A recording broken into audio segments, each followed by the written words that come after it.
हम सब जानते हैं कि सुदामा जी इसलिए गरीब थे क्योंकि उन्होंने श्री कृष्ण के हिस्से के चने खाए थे। लेकिन असल बात तो कुछ और ही है। रिदम ऑफ लाइफ में मैं आपको बताऊंगी कि असल बात क्या है। एक समय था, एक बुढ़िया थी जो भिक्षा मांगकर अपना जीवन यापन करती थी। एक दिन उसे भिक्षा में 2 मुट्ठी चने मिले।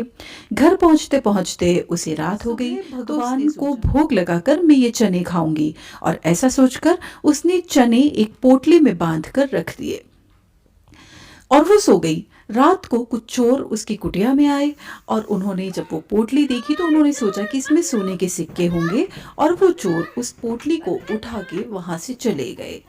बुढ़िया को जैसी आहट मिली तो बुढ़िया ने शोर मचाना शुरू किया। गांव वाले उन चोरों के पीछे भागे, और चोर भागते भागते एक आश्रम में पहुंचे। और यदि आप सोच रहे हैं कि ये वही आश्रम है जिसमें श्री कृष्ण और सुदामा जी शिक्षा ग्रहण कर रहे थे, तो आप बिल्कुल सही हैं। जी हाँ, ये आश्रम था संदीपनी मुनि का आश्रम। तो चोर वहां उस पोटली को छोड़ के भाग खड़े हुए, और गुरु माता को वो पोटली मिल गई। गुरु माता ने वो पोटली खोल के देखी तो उसमें चने थे। तो उन्होंने सुदामा को बुलाया कि सुदामा, ये चने रखो, और जब तुम जंगल में लकड़ी काटते वक्त तुम्हें भूख लगेगी तब कृष्ण और तुम दोनों मिलकर ये चने बांट कर खा लेना। सुदामा जी ने जैसे वो पोटली हाथ में ली तो सुदामा जी ब्राह्मण थे, उनको सारा रहस्य पता चल गया।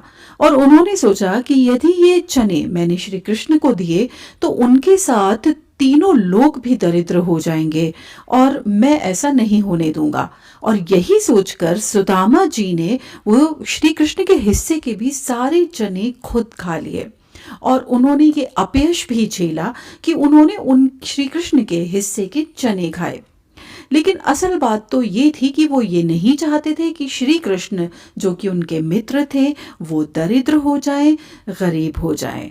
और इसीलिए सुदामा जी ने मित्रता के प्रति अपना कर्तव्य निभाया और एक उदाहरण प्रस्तुत किया। तो आप जान गए